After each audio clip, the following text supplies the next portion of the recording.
আজ বানাবো শিমের একটা নতুন রেসিপি। তো পুরো ভিডিওটা যেন প্রথম থেকে শেষ অবধি দেখবেন, আশা করি ভালো লাগবে। আর এই শিমের রেসিপিটা গরম ভাতে কিন্তু একেবারে জমে যাবে। আর শিমটা বানানোর জন্য আমি কাঁচা লঙ্কা নিয়ে নিয়েছি, শিলেই পিসবো এটা।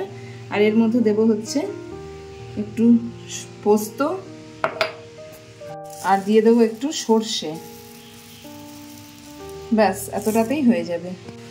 আর কড়াইয়ে এখন তেল দিয়ে দেবো শিমগুলো ভাজার জন্য। এবারে এর মধ্যে শিমগুলো একে একে দিয়ে দেবো প্রত্যেকটা ভাজতে। যেহেতু অনেকটা শিম আছে তাই সর্ষে পোস্তটা একটুখানি বেশি লেগেছে। আর শিমগুলো কিন্তু গোটা গোটাই দিচ্ছি এর মধ্যে। গোটা করে ভেজে নেব। আর ভেজে ভালো করে এটাকে লাল লাল হতে দেওয়া যাবে না, তবে এইটাকেই নাড়তে নাড়তে যেরকম হবে হালকা নরম হয়ে যাবে, এটাকে কিন্তু একটু কম আঁচে ভাজতে হবে। এবার কালো জিরে দিয়ে দেবো অল্প এর মধ্যে। শিমটা এখন ভাজা হয়ে গেছে অনেকটাই। আর ওপর থেকে একটু হলুদ দিয়ে দেবো কালারের জন্য, কারণ কি শিম এমনিও ভালো লাগবে, কিন্তু হলুদ দিলে একটু কালারটা বেশি আসে, আমাদের ভালোও লাগে এটা খেতে। আর এই শিম চচ্চড়িটা মানে শিম সর্ষে বলতে পারেন, একটুখানি তেল কিন্তু লাগে এর মধ্যে। আমি যদিও সব রান্নায় খুবই অল্প তেল ইউজ করি, তবে এটার মধ্যে একটু লাগবে, কারণ কি শিমগুলোকে পুরো ভাজতে হবে ভালোভাবে। আচ্ছা, এর মধ্যে এবারে একটুখানি কাশ্মীরি রেড চিলি পাউডার দিয়ে দিচ্ছি। এটাও জাস্ট কালারের জন্য, যেহেতু মানে শেষে বেশ তেল ভেসে থাকবে এবং এই কালারটা আসবে, আমি এই কারণেই দিয়েছি এটা।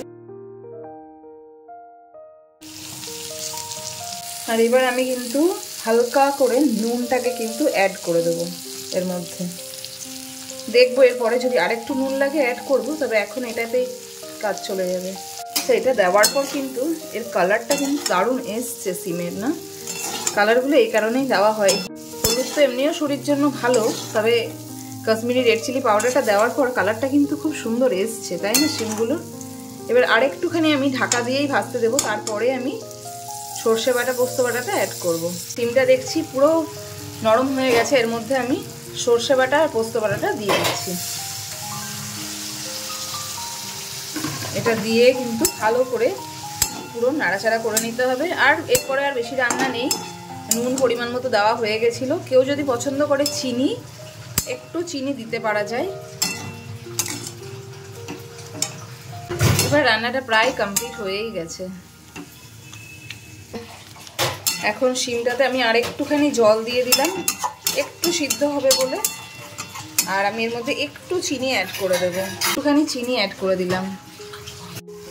তো ঢাকনা খুলে এটা কিন্তু লুক এরকম এসছে।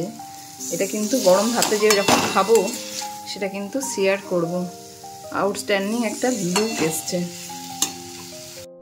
তো রান্নাটা কিন্তু আউটস্ট্যান্ডিং খেতেও হয়েছে, শুধু লুকই না। তো যদি ভিডিওটা ভালো লাগে তো অবশ্যই যেন ট্রাই করেন বাড়িতে। এখন শীতকালে ভালোই শিম পাওয়া যাচ্ছে বাজারে, টাটকা শিম এনে কিন্তু এটাকে বাড়িতে গরম ভাতের সাথে খুবই সুন্দর লাগবে। তো যদি ভিডিও ভালো লাগে যেন অবশ্যই আপনার মতামত জানাবেন কমেন্টে, এবং কোনো রকম কোনো ত্রুটি থাকলে যেন কমেন্টে সেটাও জানিয়ে দেবেন। তাহলে সকলে ভালো থাকবেন। আজকে এখানেই রাখছি, ধন্যবাদ।